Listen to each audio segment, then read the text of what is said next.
இந்த டெல்டா மாவட்ட விவசாயிகளுடைய நலனுக்காக நம்முடைய தமிழ்நாடுடைய நலன் சார்ந்த பிரச்சனையை அனைத்து இந்திய அண்ணா திராவிட முன்னேற்ற கழக நாடாளுமன்ற உறுப்பினர்கள் எங்களுக்கு உடனடியாக உச்சநீதிமன்றம் அளித்த தீர்ப்பை நடைமுறைப்படுத்த வேண்டும் என்று நாடாளுமன்றத்தை ஒத்தி வைத்த கட்சி அண்ணா திமுக கட்சி.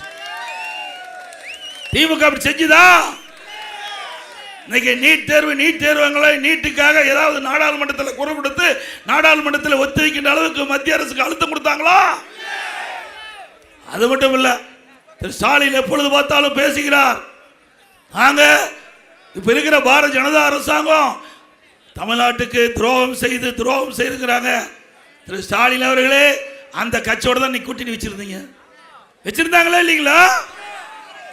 1999ஆம் ஆண்டு நாடாளுமன்ற தேர்தலில் பாரதிய ஜனதா திமுக கூட்டணி போட்டியிட்டு வெற்றி பெற்று மத்தியிலே மரியாதைக்குரிய மறைந்த வாஜ்பாய் அவர் தலைமையிலே ஆட்சி அமைக்கப்பட்டது. அந்த மத்திய அமைச்சரவையிலே இருக்கிற தமிழ்நாட்டை சேர்ந்த முரசொலி மாறன் அவர்கள் அமைச்சராக இருந்தாங்கல்ல. அது மட்டும் இல்ல, தமிழ்நாட்டில் சட்டமன்ற பொதுத் தேர்தல் 2001 அப்பொழுதும் திமுக பாரதிய ஜனதா கூட்டணி இருந்ததா இல்லையா?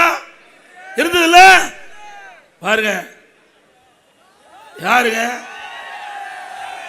ஆதாரத்தோட காட்டுறோம், யாரோட அமர்ந்திருக்கிறாரு?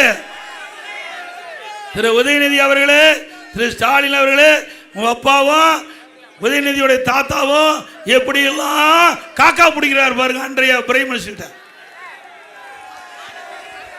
ஆக திமுக கூட்டணி வச்சா அது மதவாத கட்சி கிடையாது, அண்ணா திமுக கூட்டணி வச்சா மதவாத கட்சி.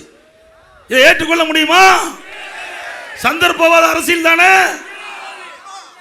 ஆக அனைத்து இந்திய அண்ணா திராவிட முன்னேற்ற கழகத்தை பொறுத்த வரைக்கும் நாம கூட்டணி வைக்கிறோம். எதற்காக? வாக்கு சிதறாம மக்களோட ஆட்சி அகற்றப்பட வேண்டும், ஊழல் ஆட்சி அகற்றப்பட வேண்டும் என்ற அடிப்படையில் தான் இந்த கூட்டணி வச்சிருக்கோம்.